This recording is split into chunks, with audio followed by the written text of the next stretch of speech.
The very first realization that awakens a person to the possibility of changing their life is the truth that imagination creates reality. This is not a poetic phrase or a comforting idea to soothe the restless mind. It is a law that governs all experience, whether one is aware of it or not. Look closely at the events of your life, and you will begin to see that they are not the product of chance, but the outpicturing of the images you have accepted within yourself.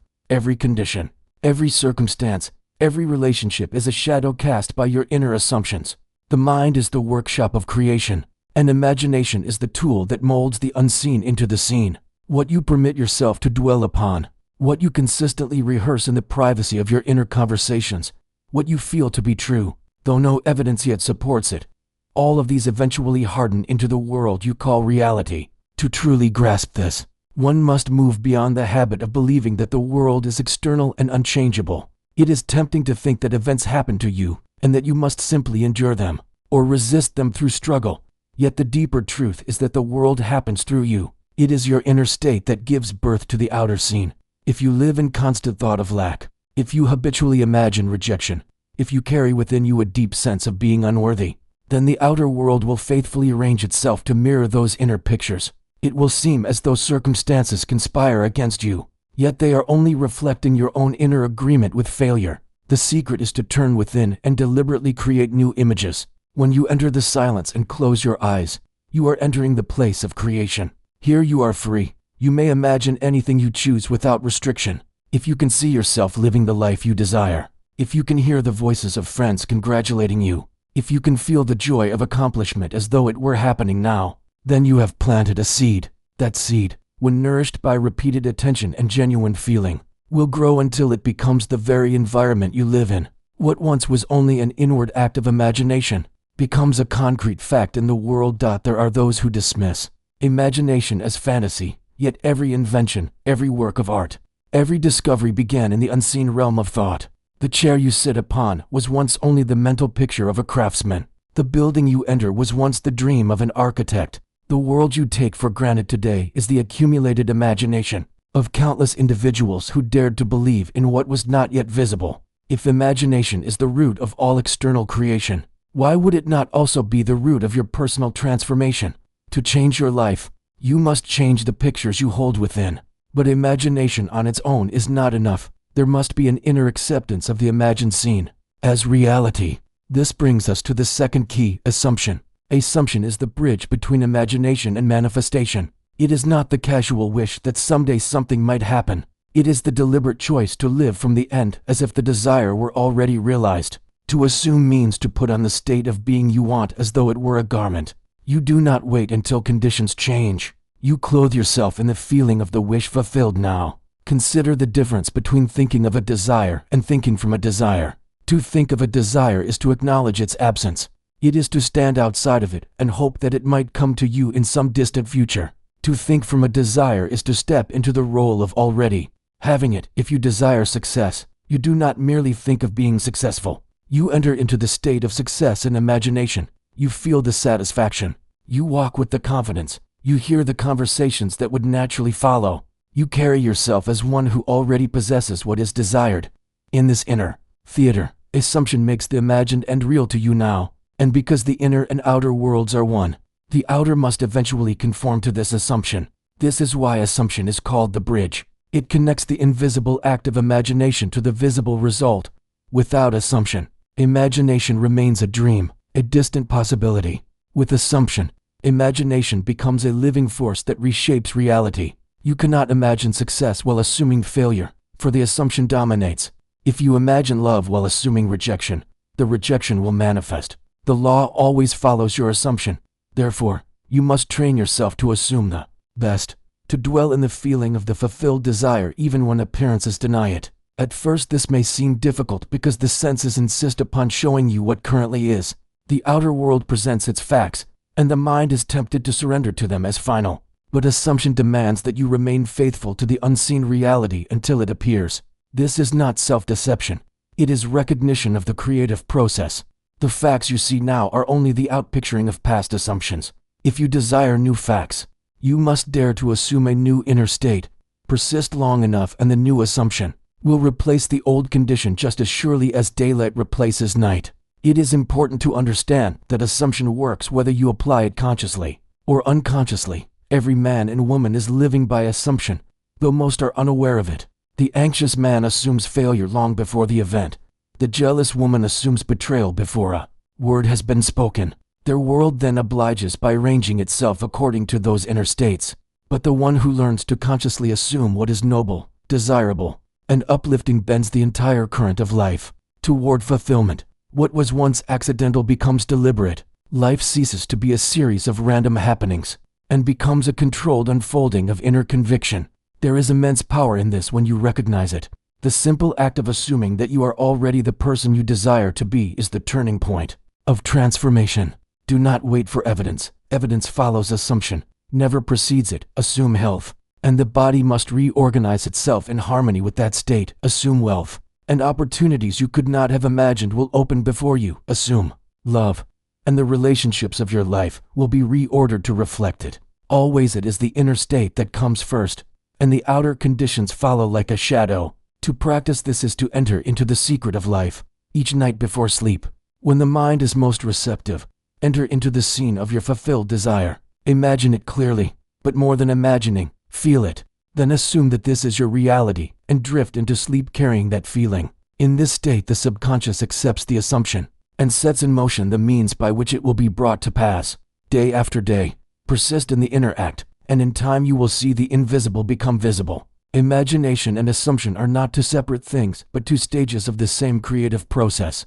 Imagination gives you the picture, the seed, the blueprint of the desired state. Assumption gives you the living experience of that picture as real now. Together they form the foundation upon which all transformation rests. When you master them, you hold the key to every door. In life, when you ignore them, you wander aimlessly, believing yourself the victim of chance. The choice is always yours. Desire is one of the most misunderstood forces in human life. Many people have been taught to suppress their longings, to view them as selfish or shallow, to feel guilt for wanting more than what they already have. Yet the truth is that desire is not a random craving of the mind, nor is it an obstacle to spiritual growth. Desire is a gift from God, a whisper from the depths of your being, guiding you toward the greater expression of who you truly are. When you feel the pull of a desire, it is not something foreign to your soul. It is life itself calling you forward, asking you to step into a higher state of consciousness.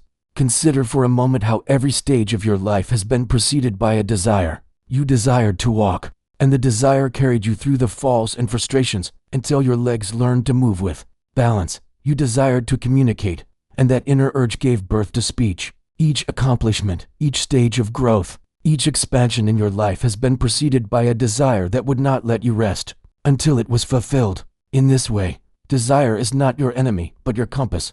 It reveals the path you are meant to take. When you begin to honor your desires instead of suppressing them, you discover that they are deeply personal and yet profoundly universal. The longing for love, for freedom, for abundance, for creative expression, all arise from the same source of divine life.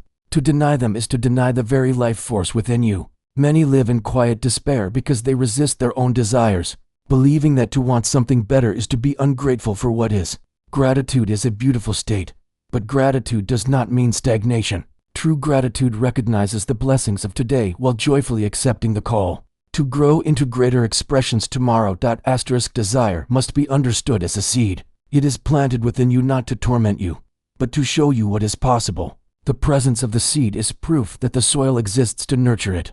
No desire is given without the means for its fulfillment. If you feel the longing for a greater life, it is because that greater life is already prepared for you in the unseen. The desire and its fulfillment are two ends of the same reality.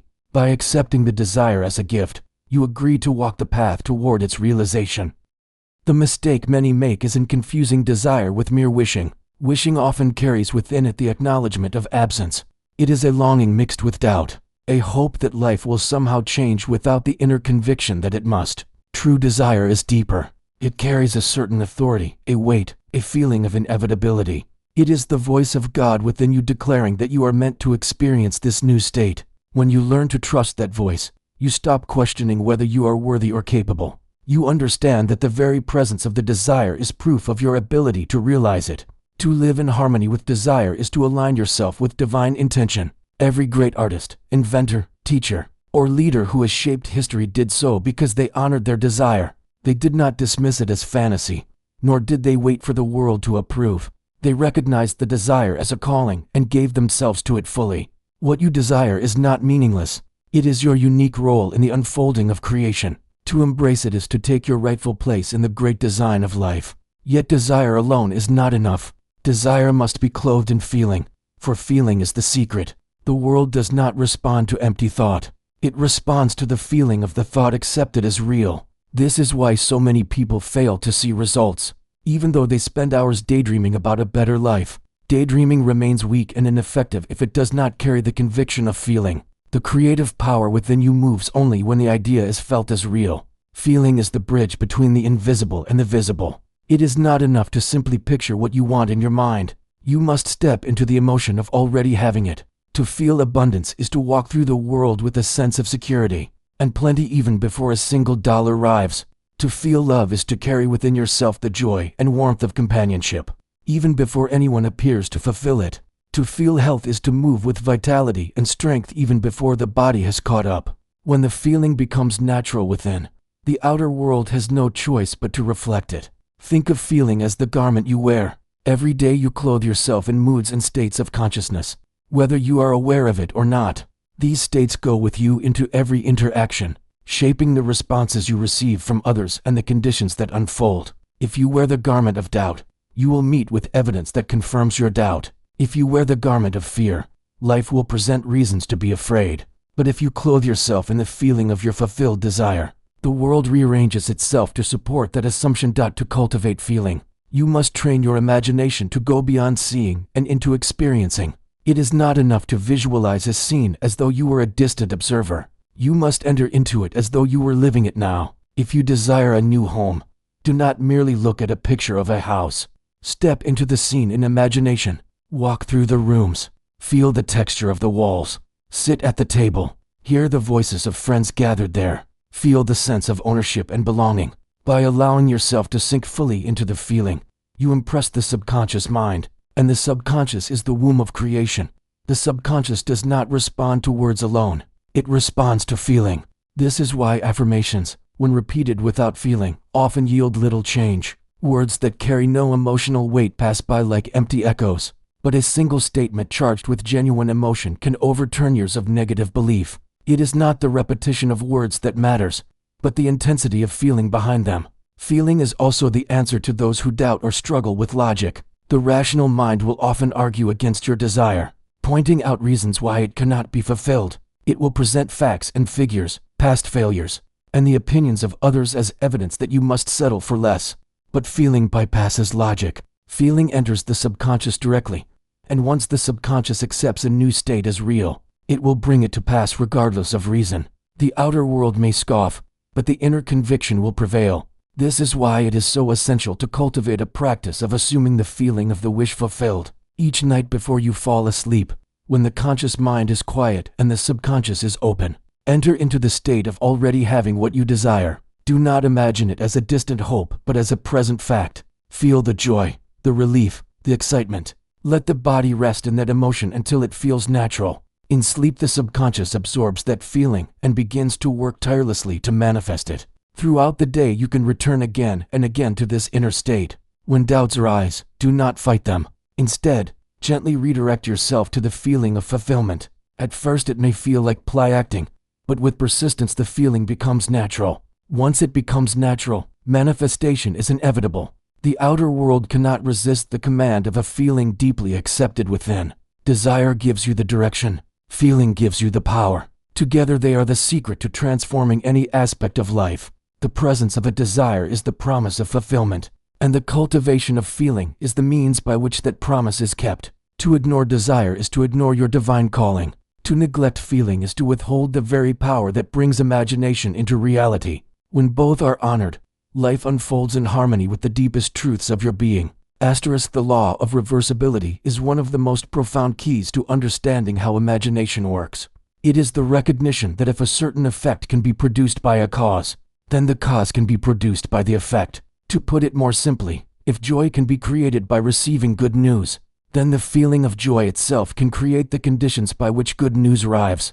If confidence naturally follows achievement, then the state of confidence, when assumed in imagination, must bring about achievement. This is not abstract philosophy, but a law that governs the movement of energy and consciousness. Whatever effect you long for in your outer world, you already know the cause because you know the feeling associated with it. By deliberately entering into the feeling, you set in motion the creative force that will produce the outer fact. This law is what allows you to begin at the end rather than struggling from the beginning. Many people make the mistake of believing they must work step by step, climbing slowly toward a goal, battling every obstacle along the way. Yet the law of reversibility teaches that you may bypass the struggle by assuming the state of the end right now. If you desire freedom, ask yourself how freedom would feel. Would it be lightness, ease, relief, expansion? Enter into that feeling in imagination, and you have already planted the cause that will bring freedom to pass. The outer circumstances, which seem so immovable, must shift to align with the inner state you have chosen. Think of it as a play being rehearsed. The final act already exists in the mind of the playwright. The performers step into that act and live it in rehearsal until it becomes natural. In the same way, you are the playwright of your life. The final scene is whatever you dare to imagine. By rehearsing it in imagination, feeling it as though it were already real, you allow the entire play of your life to rearrange itself around that ending. This is the secret of starting with the end and letting the beginning follow. This principle explains why certain people seem to have effortless success. They live not in anxious striving, but in the quiet confidence of the accomplished state. They may not be aware of the law, but they have learned to assume the feelings of their desired end, because they carry themselves as though they already possess what they seek. Life bends to their inner posture. Others, who struggle without understanding, assume lack and effort, and therefore they must continue to labor under heavy burdens. The difference lies not in outer action, but in inner assumption. The law of reversibility also reveals why moods are so powerful. A mood is not a passing emotion without consequence. It is a creative state that carries within it the seed of future conditions. If you indulge in moods of failure, resentment, or doubt, you are planting causes that must ripen into corresponding effects. If you cultivate moods of joy, confidence, and gratitude, you are planting entirely different seeds that must also come to fruition. Every mood is a rehearsal of some future event, and the law guarantees that what is rehearsed inwardly will appear outwardly in due season. Understanding this, you gain the power to transform your world by transforming your inner states. If you know the effect you desire, you need only identify the feeling that accompanies it. Then, through imagination, you assume that feeling and persist in it until it becomes natural. The law of reversibility ensures that the assumed cause will harden into the desired effect. This is why it is said that imagination creates reality. The world is not responding to your words or your wishes, but to the feeling you carry within. For the feeling is the cause, and the law guarantees the effect. Closely tied to this law is the practice of revision, which holds the power to release you from the tyranny of the past. Many people are haunted by memories, trapped by painful experiences, and limited by the stories they repeat about what has happened to them. They believe that the past is fixed and unchangeable, and therefore they live in its shadow. But revision declares that the past, being part of your consciousness, is as fluid as the present moment. Just as imagination can create a new future, it can also recreate the past, and in doing so, it alters the present and the future that flow from it. To revise is to take a memory and reimagine it as you wish it had been. Suppose you experienced rejection that has left a deep wound. In revision, you return in imagination to that moment, but instead of rehearsing the pain, you change the scene. You imagine the acceptance you desired, the words of kindness you longed to hear, the outcome that would have brought joy rather than sorrow. You enter into the new version with feeling, living it as though it were the actual event. By doing this repeatedly, the subconscious accepts the revised memory, and its effect on your life is transformed. You may wonder how changing a memory in imagination could possibly affect the facts of the past. Yet consider that the past lives only in your mind. It is not a collection of fixed events outside of you, but a series of impressions and feelings you carry within. When you revise those impressions, you change the vibration of your entire being, and life must respond accordingly. The memory that once produced fear or resentment is replaced with one that produces confidence and peace. The altered state of consciousness then produces altered conditions in the present and future. Revision is not self-deception.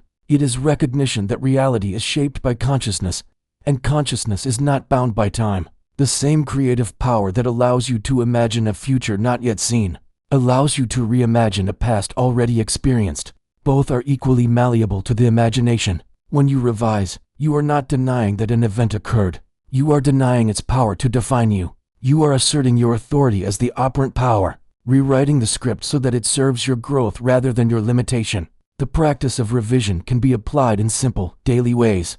Each night before sleep, review the day in imagination. If any event displeased you, if any conversation caused pain, if any outcome was less than you desired, revise it. Replay the scene as you wish it had gone.